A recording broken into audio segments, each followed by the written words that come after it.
Good afternoon. Today I'm going to take you step by step on how to create a virtual museum using PowerPoint. So the first thing you need to do is access your PowerPoint and pull up a blank slide. Then we are going to go to the Insert tab and click on Shapes and insert a trapezoid. You will draw it out, and this is going to be your wall, so you want it to be kind of big.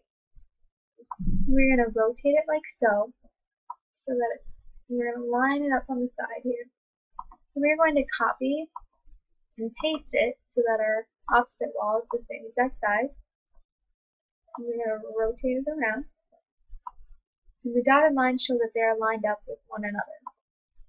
Next, we're going to insert a rectangle to close up as our back wall.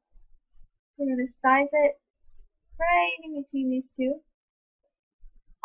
just like so. And then we are also going to insert rectangles for our ceiling and for our floor.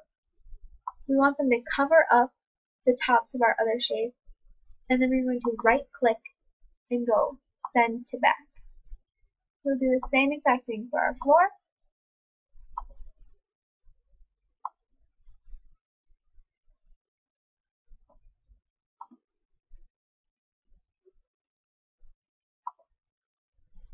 So now we have the 3D shape taking place. We can see your walls and your ceiling.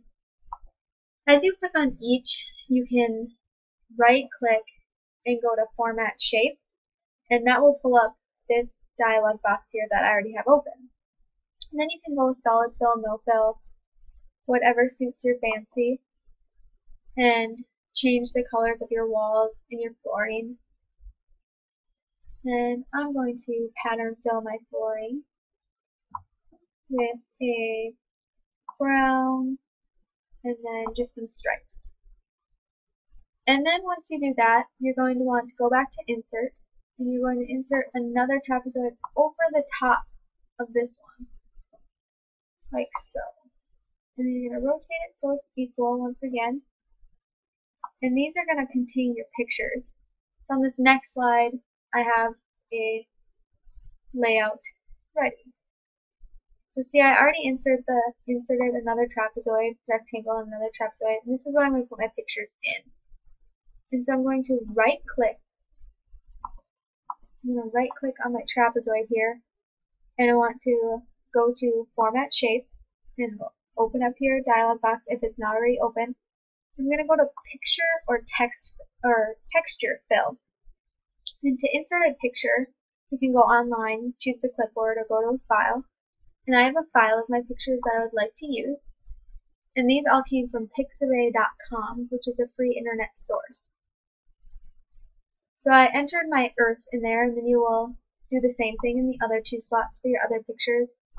But now I need to link this to the information about the Earth, so when people come to my museum, they can click on the picture and find out information about it. So in order to do that, I'm going to right click and go to Hyperlink, and this brings up all of our slides.